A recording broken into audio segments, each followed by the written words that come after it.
السلام انہوں نے یہ پوچھا ہے کہ اگر صاحب میں نے اور میری زوجہ نے ہم دونوں نے عمرہ کرنے گئے تھے مگر طواف النساء کرنا بھول گئے اور وہ نہیں کر پائے، اور پھر اس کے بعد میں نے اگلے دن جا کر اپنے والدین کی جانب سے عمرہ کیا تھا لیکن اس کا بھی طواف النساء نہیں کیا ہے، اور اب ہم واپس اپنے گھر پہنچ چکے ہیں، تو اب کیا کیا جائے؟ طواف النساء چھوڑ کر ہم واپس آ گئے ہیں، تو اس کی وضاحت فرمائیے گا۔ دیکھیں جی، اس وقت آپ کی دو ذمہ داریاں ہیں۔ ایک تو چاہے آپ نے اپنی طرف سے کیا ہو یا والدین کی طرف سے طواف النساء کیا ہو، یعنی عمرہ مفردہ آپ نے کیا ہے، وہ طواف النساء نہیں کیا، جب تک کہ طواف النساء انجام نہ دیں یہ میاں بیوی ایک دوسرے پر حرام ہوتی ہیں۔ آپ بالکل ایک دوسرے سے دور رہیں، البتہ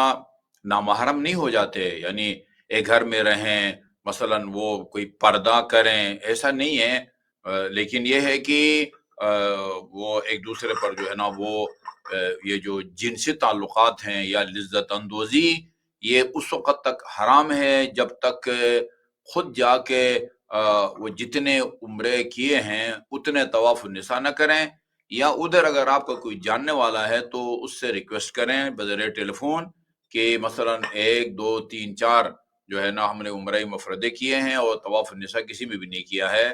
تو جب تک آپ خود جا کے طواف النساء نہ کریں یا وہاں مکہ میں موجود کوئی مومن آپ کی طرف سے طواف النساء نہ کرے، اس وقت تک جو ہے نا وہ یہ پابندی رہے گی۔ ہمارے پاس بعد السلام انہوں نے یہ پوچھا ہے کہ آغا صاحب میں جو میری ماہواری کے دن ہوتے ہیں وہ 3 دن میں مکمل ہو جاتے ہیں، اور وہ جو سلسلہ ہوتا ہے وہ رک جاتا ہے تیسرے دن،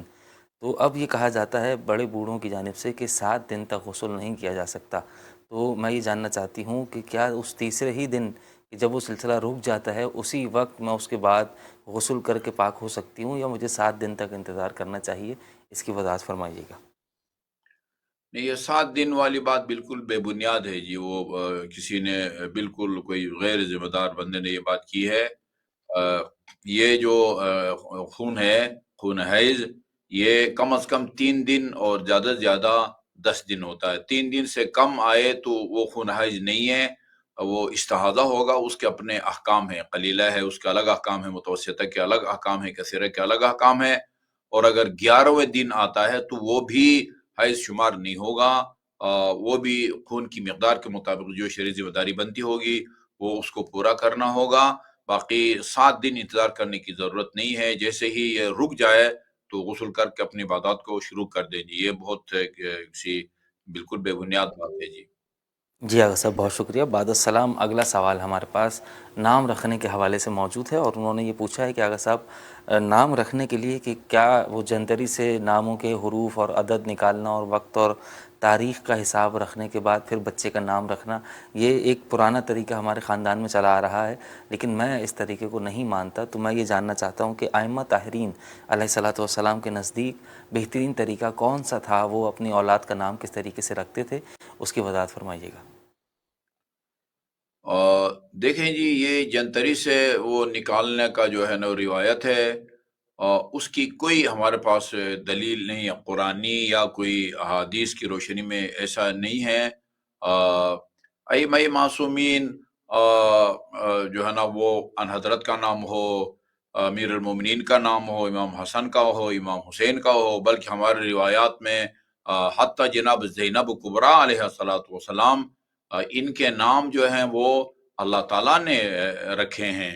یعنی ہماری روایات کے مطابق رسول اسلام صلی اللہ علیہ وسلم نے یعنی اپنی زندگی میں 12 اماموں کے ناموں کا اعلان کیا ہے۔ وہ عیون اخبار رضا کے اندر یہ روایت موجود ہے کہ امام حسین کا بچپنا تھا، آپ خود فرماتے ہیں میں نانا کی خدمت میں گیا، ابی بن کعب پہلے سے بیٹھے ہوئے تھے، تو جیسے میں داخل ہوا ہوں تو رسول خدا نے سلام کیا، السلام علیک یا ابا عبداللہ، السلام علیک یا زین السماوات والارض، اے زمین اور آسمانوں کے کی زینت، تمہیں سلام ہو۔ ابی بن کا امام حسین فرماتے ہیں ابی بن کعب نے میرے نانا سے فرمایا کہ ہم تو آپ کو زمین اور آسمان کی زینت سمجھتے ہیں، فرمایا تمہیں نہیں معلوم حسین جتنا زمین میں عظیم ہے اس سے زیادہ آسمانوں میں جو ہے عظیم ہے۔ اور پھر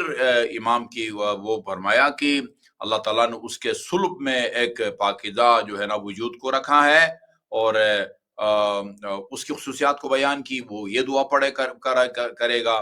وہ امام زین العابدین کی شرح کیا، پھر امام محمد باقر، پھر امام جعفر صادق علیہ السلام۔ ان کے نام تو جو اگر رسول نے یہ بولے ہیں تو وہ تو جب تک ما ینطق عن الہوی ان هو الا وحی یوحی، جب تک اللہ کی طرف سے وحی نہیں ہوتی آپ بولتے ہی نہیں ہیں۔ اگر آپ نے 12 اماموں کا نام لیا ہے تو اللہ کے حکم سے نام لیا ہے۔ اور جیسے بہت ہی دلچسپ بات ہے، مدینہ منورہ میں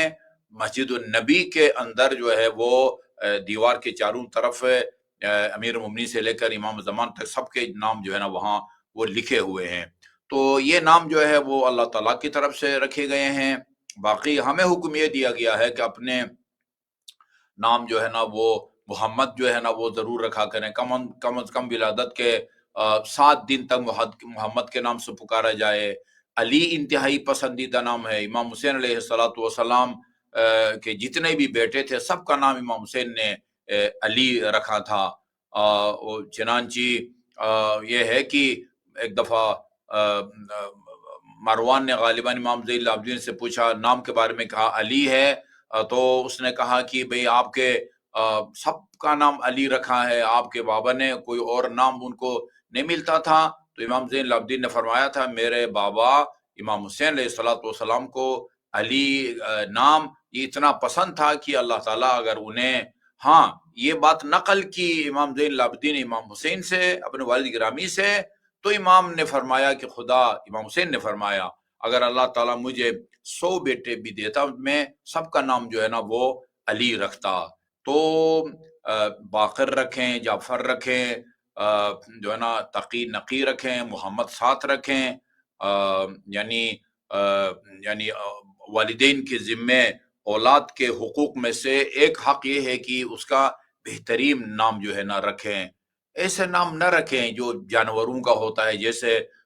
بچیوں کا نام غزالہ رکھ دیا جاتا ہے، ہرنی کو کہتے ہیں۔ اللہ تعالیٰ نے انسان پیدا کیا ہے، جانور والا نام رکھتے ہیں۔ تو یا جیسے کسی جانور کا نام رکھیں، یہ جو ہے نا وہ